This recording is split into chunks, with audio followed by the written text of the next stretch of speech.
नमस्कार, मी अँकर पॉलिमी निंबाळकर दिल से दिल तक हेल्दी हार्ट टॉक शोमध्ये आपल्या सर्वांचं मनापासून स्वागत करत आहे. हृदयविकारामुळे जीवाला धोका आधीच्या काळात खूप वाढलेला आहे आणि अचानक हृदयविकाराचा झटका सुदृढ लोकांमध्येही दिसू लागलेला आहे. दिल से दिल तक हेल्दी हार्ट टॉक शो हा प्रत्येक भारतीयाला हृदयविकाराबद्दल शिक्षित आणि संवेदनशील करण्यासाठी जनजागृतीचा उपक्रम आहे. याच पार्श्वभूमीवर आज आपल्या सोबत आहेत जगातील सुप्रसिद्ध डॉक्टर जगदीश हिरेमठ, नमस्कार. डॉक्टर सुनील साठे, नमस्कार. आणि डॉक्टर अभिजित वैद्य. तर सगळ्यात पहिला प्रश्न माझा डॉक्टर जगदीश हिरेमठ यांना असेल. तर आजकाल आपली जी यंग जनरेशन आहे, आपण बघतो की खूप एक्सरसाइज करतात ते, आणि त्यांच्यामध्ये आपल्याला हार्ट अटॅक येण्याची सगळ्यात जास्त कारण दिसतात. आणि म्हणजे ह्याच्या मागे काय कारण आहे की एवढा नंबर का वाढत आहे दिवसांदिवस? आपण हार्ट अटॅक आणि सडन कार्डियक डेथ म्हणजे हार्ट बंद पडलं यामध्ये थोडंसं डिफरन्शिएशन करायला पाहिजे. हार्ट अटॅक येतो त्यावेळेला हृदयाची रक्तवाहिनी बंद पडते, छाती दुखते, घाम येतो वगैरे, की जी आपल्याला गोष्टी माहिती आहे.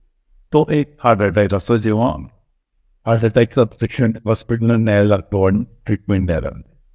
पण आजकाल जे आपण बघतोय की जिममध्ये व्यायाम करत होता आणि तो पडला किंवा बाकी कुठल्या तरी सडन कार्डियक डेथ होतात, ते त्यांच्या प्लंबिंग सिस्टीममध्ये किंवा पाईपमध्ये किंवा आर्टरीमध्ये अडथळा आलेला नसतो.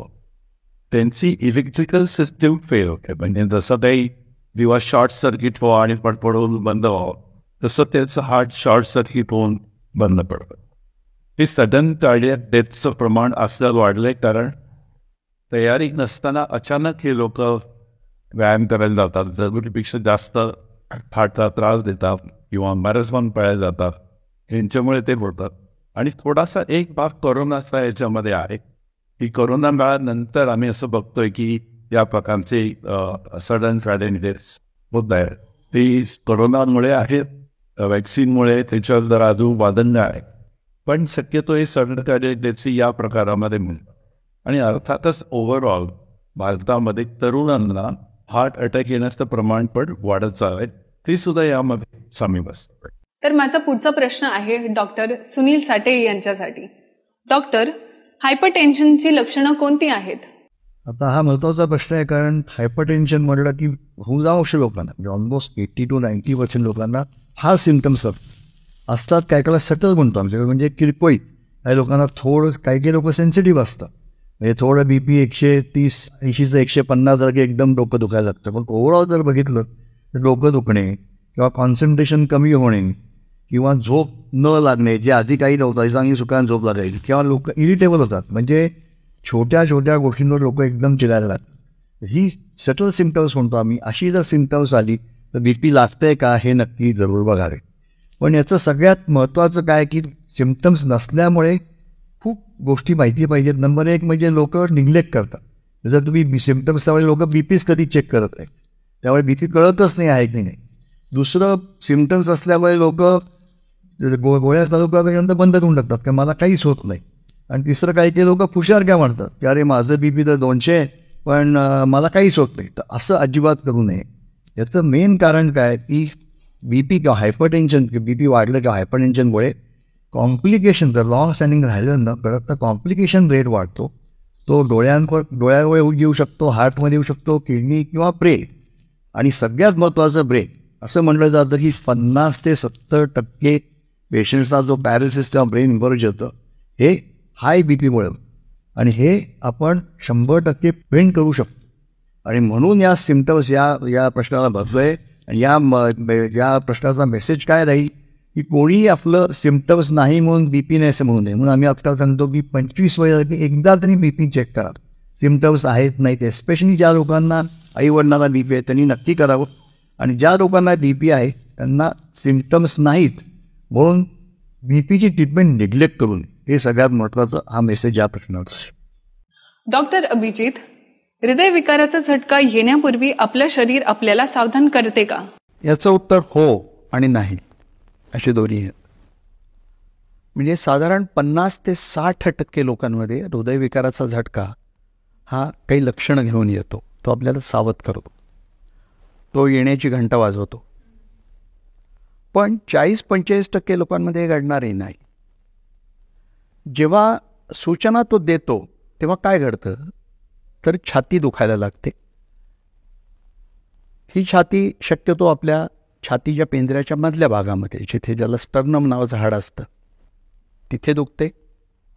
बराच वेळा ही वेदना आपल्या डाव्या खांद्याकडे, डाव्या हाताकडे, मानेकडे, मानेच्या जबड्याकडे, अनेक वेळा ती पाठीच्या वरच्या भागामध्ये आणि काही वेळा ती पोटाच्या वरच्या भागामध्ये असू शकते.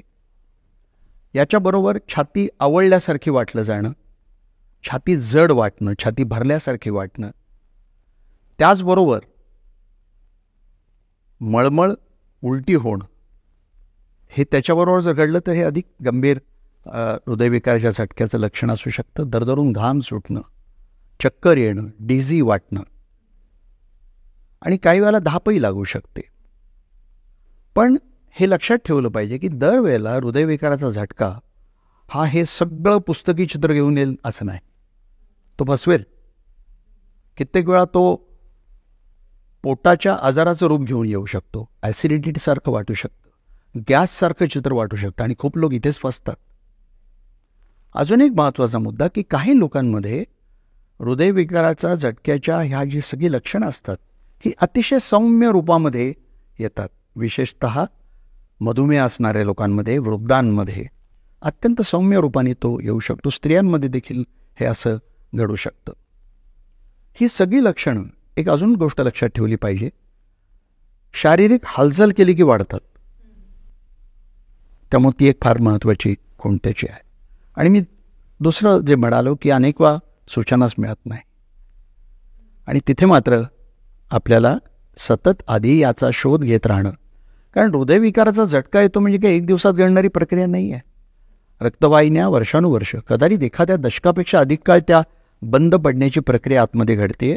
ती आपण शोधली नाही, शोधण्याचा प्रयत्न केला नाही, म्हणून तो अचानक येऊन तुमच्यावर आदळलेला एखाद्या संकटासारखा. म्हणून त्याचा शोध आधी घेतला पाहिजे. तर माझा पुढचा प्रश्न आहे डॉक्टर जगदीश हिरेमठ यांच्यासाठी. डॉक्टर, औषधोपचारी किंवा शस्त्रक्रिया दृष्टीने हृदयविकाराचे निदान आणि व्यवस्थापना नवनीती प्रगती काय आहे? मग आता रोबोटिक्स, शस्त्रक्रिया आणि आर्टिफिशियल इंटेलिजन्सी हृदयविकाराचे उपचारामध्ये काय भूमिका आहे नक्की?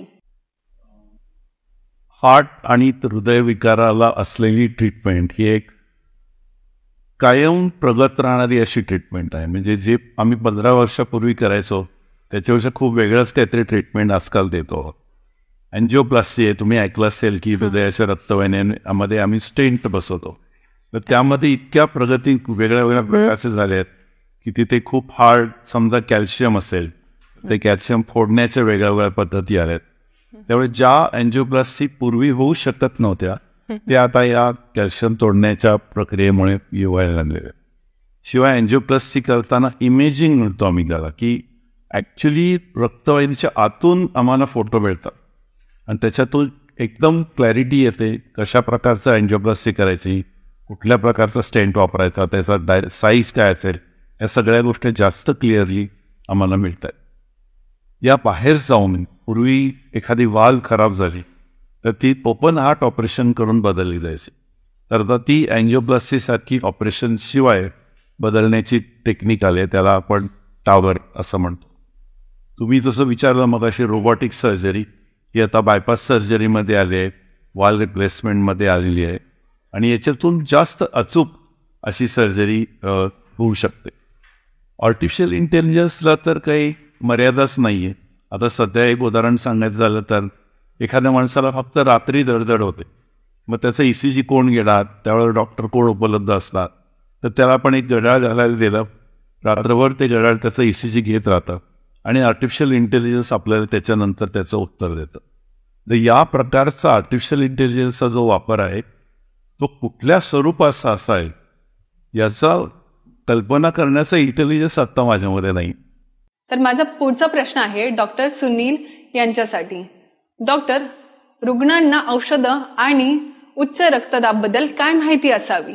आता ज्या लोकांना BP असतं त्यांना औषधाबद्दल काही गोष्टी माहिती पाहिजेत. नंबर 1 सगळ्यात महत्त्वाची गोष्ट म्हणजे पेशंटला आपण जेव्हा औषधं घेतो तेव्हा आपलं टार्गेट काय पाहिजे आपलं BP हे सगळ्यात महत्त्वाचं. आता जगामध्ये टार्गेट्स अगदी ठरलेली आहेत 2024ची की आपलं BP 130-80 पाहिजे, त्याच्यावर शक्यतो जाऊ नये. मग लोक विचारतात आम्ही कुठली पॅथी वापरू, आयुर्वेदिक, होमिओपॅथिक, ॲलोपॅथी. याला उत्तरचं असतं की अरे बाबांनो, तुम्हाला जे सूट होईल ते वापरा. सगळ्यात महत्त्वाचं म्हणजे तुमचं टार्गेट मिस होता कामा नये. मग कुठल्या पॅथीने होतं याला महत्त्व नसतं, पण टार्गेट शुड बी केप्ट. त्याच्यावरती कुठलाही BP जाऊन द्यायचं नाही, हे सगळ्यात महत्त्वाचं. मग ड्रग्सबद्दल काय माहिती पाहिजे की सपोज एखाद्या पेशंटला आम्ही ड्रग्स चालू केली किंवा औषधं चालू केली, ती स्वतःहून बंद करेल. का मगाशी मी सांगितलं की सिम्पटम्स नसतात, मग 2 महिने काही नाही मला, किंवा माझं BP एकदम नॉर्मलला आलं आहे म्हणून स्वतःहून लोक BPच्या गोळ्या सोडून देतात. तर तसं अजिबात करू नये, आणि ते सगळ्यात महत्त्वाचं असतं. दुसरं, हे असं झाल्यामुळे बऱ्याच वेळेला एकदम BP वाढू शकतं आणि पेशंटला हार्टची कॉम्प्लिकेशन्स होऊन पेशंट येतात, म्हणून ही औषधं स्वतःहून सोडू नये. मग लोक विचारतात की मी आता एवढे वर्ष गोळ्या घेतोय, मला ते साईड इफेक्ट्स नाही ना, किंवा मी गोळ्या कमी करू शकतो का? तर जरूर करू शकता. ह्याला स्टेप डाऊन थेरपी म्हणतात. स्टेप डाऊन थेरपी म्हणजे जर मी एखाद्या पेशंटला 3 गोळ्या चालू केल्या तर नंतर मी त्या 2 किंवा 1वर आणू शकतो. पण हे पेशंटनी स्वतःहून करायचं नसतं, हे डॉक्टर एका मेथडनी करतो. याचं कारण काय की एखादा आपल्याला ट्रिगर आहे BPला, म्हणजे एखाद्याचं वजन जास्त आहे, तुम्ही 10 किलोने कमी केलं तर जरूर तुमच्या गोळ्या कमी होऊ शकतात. त्याला स्टेप डाऊन थेरपी म्हणतात. स्टेप डाऊन थेरपी ही जवळजवळ 6 महिने ते 1 वर्षाशिवाय आम्ही करत नाही. म्हणजे एखादं BP एकदम नॉर्मल आलं 8 दिवसात तर लगेच गोळी कमी करायची असं नसतं स्टेप डाऊन थेरपीमध्ये. आणि हे सगळ्यात महत्त्वाची बाब तुम्हाला कळायला पाहिजे.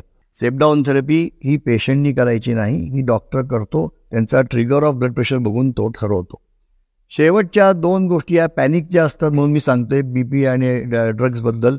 नंबर 1, पहिल्यांदा एखादा 40 वर्षाचा पेशंट आला आणि तर सांगितलं BP लागले आणि तुम्हाला मी गोळ्या चालू करतोय, तर पेशंट्स पॅनिक होतात आणि पहिला प्रश्न की हे लाईफ लॉंग आहे का? तर मी लोकांना नेहमी सांगतो की अरे बाबा, आज पहिला दिवस आहे, आज गोळ्या घे, लाईफचा आत्ता विचार करू नको. You take it as it comes. आत्ता लगेच जन्मभर लागेल का नाही लागणार का याचा एकदम विचार करू नये. नंबर 1. आणि बऱ्याच वेळेला आम्ही नेहमी सांगतो लोकांना की तुमची गोळी विसरू नका. शक्यतो गोळ्याचा टाईम आणि काळ विसरायचा नाही. पण एखाद्याला असं होऊ शकतं, बऱ्याच वेळा असं होतं की सकाळची 8 वाजताची गोळी असते, पेशंट विसरतो आणि रात्री 10:30 डॉक्टरला फोन करतो की अहो आता मी काय करू, गोळीचं मी विसरलो आज. तर आम्ही लोकांना सांगतो शांतपणे झोपा आणि सकाळी या. म्हणजे सांगायचा उद्देश काय की पॅनिक करू नये. गोळ्या लागल्या BPच्या म्हणजे आपलं आयुष्य संपलं असं नसतं. याचं कारण आहे की जर तुम्ही गोळ्या घेण्याबद्दलच स्ट्रेस घ्यायला लागलात तर BP कंट्रोल होणं आणखीन अवघड जातं. त्यामुळे औषधं, ड्रग्ज आणि हायपरटेन्शन याच्याबद्दल जस्ट बी केअरफुल की आपल्याला गोळ्या घ्यायला पाहिजेत, पण त्याचं पॅनिक करून त्याचा स्ट्रेस घेण्याची जरूर नाही. तर माझा पुढचा प्रश्न आहे डॉक्टर अभिजित वैद्यसाठी. डॉक्टर, हृदयविकाराच्या व्यवस्थापनात आहाराचं किती महत्त्व आहे आणि असे काही अन्य पदार्थ आहेत की जे हृदयासाठी फायदेशीर आहे किंवा हानिकारक आहेत?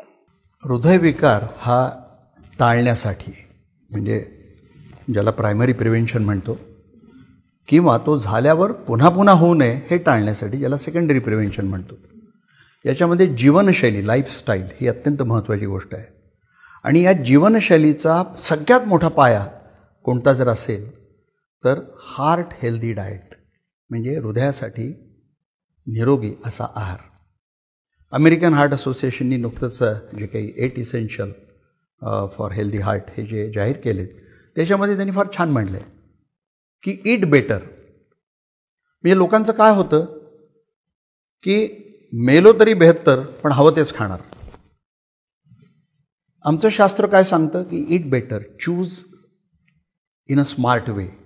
म्हणजे तुम्ही जे खाता ते चांगलं खा, आणि चांगलं खा याचा अर्थ कळला पाहिजे. चांगलं खा म्हणजे फक्त जिभेला जे चांगलं वाटतं ते नाही, जे शरीराला चांगलं वाटतं, जे हृदयाला चांगलं ठेवणार आहे. याच्यातला सगळ्यात पहिली महत्त्वाची गोष्ट म्हणजे भरपूर फळं खा, भाज्या खा, द्विदल धान्य, निरनिराळी, त्याचबरोबर निरनिराळे नट्स म्हणले जातात, दाणे विविध तऱ्हेचे, बिया, हे तुम्ही भरपूर खाऊ शकता. प्रथिनं भरपूर असली पाहिजेत.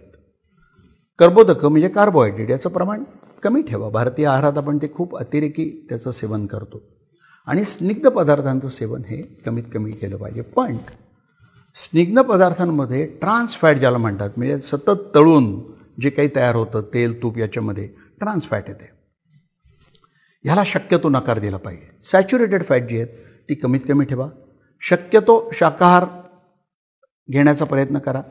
पण मांसाहार जर तुम्ही करत असाल तर चिकन ब्रेस्ट, मासे ह्या गोष्टी खूप चांगल्या आहेत. मिठाचं सेवन खूप कमी केलं पाहिजे. 3 ग्रॅमपेक्षा मीठ कमी पाहिजे दिवसाला. आणि भारतीय माणूस किती खातो तर 15 ग्रॅमपेक्षा अधिक मीठ दिवसाला खातो. साखरेचं प्रमाण कमी, मिठाया, निरनिराळे डिझर्ट्स, ह्या सगळ्या गोष्टी आपल्याला आपल्या आहारामध्ये कमीत कमी ठेवायचा प्रयत्न केला पाहिजे. पाणी भरपूर प्यायलं पाहिजे. आणि प्रथिनांमध्ये मांसाहारी पदार्थ प्रथिनं देतात, पण अंड्याचा पिवळा भाग देत नाही, पांढरा भाग देतो. त्याचबरोबर सोया, टोफू, पनीर, चीज या गोष्टी प्रथिने देतात. पण सगळ्यात महत्त्वाचा भाग, तुम्ही सगळं घ्या, ठराविक प्रमाणात घ्या, काही गोष्टी कमी घ्या, पण उष्मांकांकडे लक्ष ठेवा. कॅलरीज जर पाहिल्या नाहीत आणि तुम्ही जर समजा चांगलं खाताय पण कॅलरीज खूप खाल्ल्या तरी त्याचा परिणाम शरीरावर वाईट होणार आहे. आहाराची खरी सूत्र ही आहेत. डॉक्टर्सनी या ठिकाणी खूप महत्त्वाची माहिती दिलेली आहे आपल्याला. आणि आपल्या दर्शकांसाठी अजून एक message. Doctor Jagdish Hiremath, healthy हार्टसाठी काय मेसेज आहे तुमचा? हृदयविकाराचा झटका म्हणजे ज्याला हृदयाच्या करोनरी आर्टरीमध्ये अडथळा निर्माण होतो, हाच आजार सध्या आपल्याला सर्वात धोकादायक आहे. आणि तो सुरुवातीपासूनच त्याला प्राथमिक प्रतिबंध करायला लागतो. म्हणजे लहानपणापासूनच आहार, व्यायाम, मानसिक ताणतणावावरती नियंत्रण आणि काही तपासण्या म्हणजे शुगर, कोलेस्ट्रॉल या गोष्टी तपासण्या करा. त्याची लक्षणं काय ती थोडी समजून घ्यावी. आणि समजा हृदयविकाराचा झटका आला तर जेवढ्या लवकर तुम्हाला हॉस्पिटलमध्ये पोचता तेवढं पोचलं पाहिजे. त्यानंतर मग त्याची जर ट्रीटमेंट दिली तर हृदयाला डॅमेज आहे ते आपण वाचू शकतो. आणि या अँजिओग्राफीनंतर ज्या प्रकारे त्या ब्लॉक्स दिसतात सौम्य, मध्यम, तीव्र, त्याप्रमाणे योग्य ती ट्रीटमेंट घेतली तर हा आजार जरी धोकादायक असला तरी योग्य प्रकारे हाताळला तर कित्येक दशकं व्यक्ती नॉर्मल राहू शकते. डॉक्टर सुनीलसाठी तुमचा काय मेसेज आहे दर्शकांसाठी? BP बद्दल एक मेसेज देईन की तुम्हाला सांगितलं तसं की ब्लड प्रेशर हे प्रत्येक माणसाने, ज्या पेशंटला BP आहे त्यांनी त्याचं कॅज्युअली घेऊ नये. BP नियमित मोजावे. BPला सिम्पटम्स नसतात म्हणून सिम्पटम्स नाहीत म्हणून गोळ्या सोडणे किंवा त्याच्याकडे दुर्लक्ष करणे असं करू नये. कोणालाही BP लागलं की आम्ही लोकांना सांगतो की जीवनशैली सुधारणा ही सगळ्यात प्रथम गोष्ट असते. लाईफस्टाईल मॉडिफिकेशन सगळ्यांनी जरूर करा. 3 ते 6 महिन्यात तर काही फरक पडला नाही तर जरूर गोळ्या घ्यायच्या. कुठलीही पॅथी वापरतापेक्षा तुमचं टार्गेट काय आहे की आपलं टार्गेट BP 130-80 असावं हे सगळ्यांना माहिती पाहिजे. आणि त्यानुसार लाईफस्टाईल मॉडिफिकेशनने झालं किंवा गोळ्यांनी झालं तो टार्गेट आपण मिस करू नये. हे जर टार्गेट आपण मिस केलं नाही तर BPचे कुठल्याही प्रकारचे कॉम्प्लिकेशन्स तुम्हाला होणार नाही. आणि हे सगळं करून तुम्ही BP जर नीट ठेवलं तर पुढच्या सर्व प्रकारची कॉम्प्लिकेशन्स, हृदयाची, किडनीची, डोळ्याची, ब्रेनची आपण सगळी प्रिव्हेंट करू शकतो. सो BP जरी सिंपल गोष्ट असली तरी ती निग्लेक्ट करू नये आणि त्याच्यानुसार तुम्ही ट्रीटमेंट घ्यावी आणि स्वतःला पुढच्या कॉम्प्लिकेशनपासून वाचवावं एवढंच मी सांगेन. डॉक्टर अभिजित वैद्य, तुमचा काय मेसेज आहे आपल्या दर्शकांसाठी? निरोगी हृदयासाठी 3 महत्त्वाच्या गोष्टी मी सांगू इच्छितो.